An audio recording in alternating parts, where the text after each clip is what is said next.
হ্যাঁ, আমি মূলত ৪০ টাকা করে সেল করতে পারলে আমার মোটামুটি একটা হয়। কারণ মেয়ে হলে তো ঘরে বসে থাকা যাবে না, কিছু করতে হবে। তাই? নিজেই আসছি।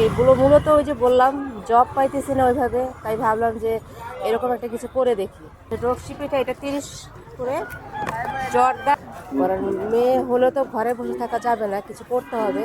তাই ভাবলাম যে জবটা ওইভাবে হচ্ছে না, তো ভাবলাম যে এরকম একটা কিছু করে দেখি যে কি হয়, এজন্য।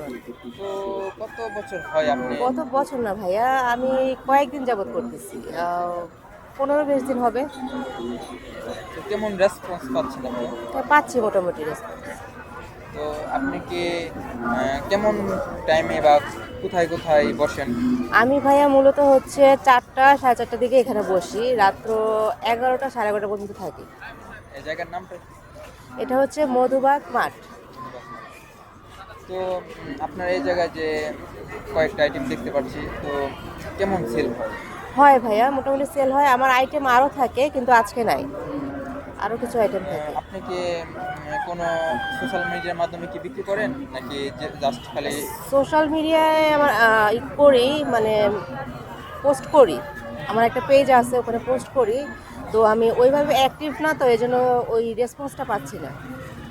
তো আপনার এই জায়গায় যে কাস্টমার আসে বা খাবারগুলো নিয়ে যায় বা খায়, তো তাদের কাছে কেমন ফিডব্যাক পান? ফিডব্যাক ভাইয়া ভালোই পাই। ভালো। যারা খায় তারা নেক্সট ডে আবার আসে। তো আমরা এখানে অনেকগুলো দেখতে পাচ্ছি, যদি প্রাইসগুলো একটু জানতাম। প্রাইস ভাইয়া হচ্ছে এটা ৪০ করে। বসেন বসেন, সমস্যা নেই, খালি এখান থেকে বললে হবে আবার। এটা ৪০ করে। হ্যাঁ। আর হচ্ছে ড্রপশিপিটা এটা ৩০ করে। জর্দা পায়েস ৪০ করে। আর পুডিং ৩০। ডোনাট ৪০ করে। তো মিনিমাম খুব অল্প প্রাইজের ভিতরে মানে মোটামুটি অনেক কিছু পাওয়া যাচ্ছে। হ্যাঁ। তো এই প্রাইসটা কি আপনার জন্য কি পারফেক্ট? হ্যাঁ, আমি মূলত ৪০ টাকা করে সেল করতে পারলে আমার মোটামুটি একটা হয়। আপনার রেগুলার কি বসা হয় এই জায়গায়? হ্যাঁ, রেগুলারই বসে।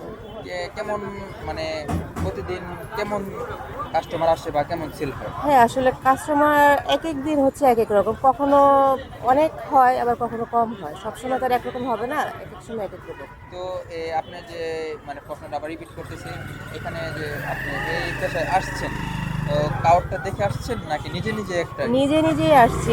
মূলত ওই যে বললাম জব পাইতেছি না ওইভাবে। তাই ভাবলাম যে এরকম একটা কিছু করে দেখি। তাই তো আপনার নামটা কি? শিরিন।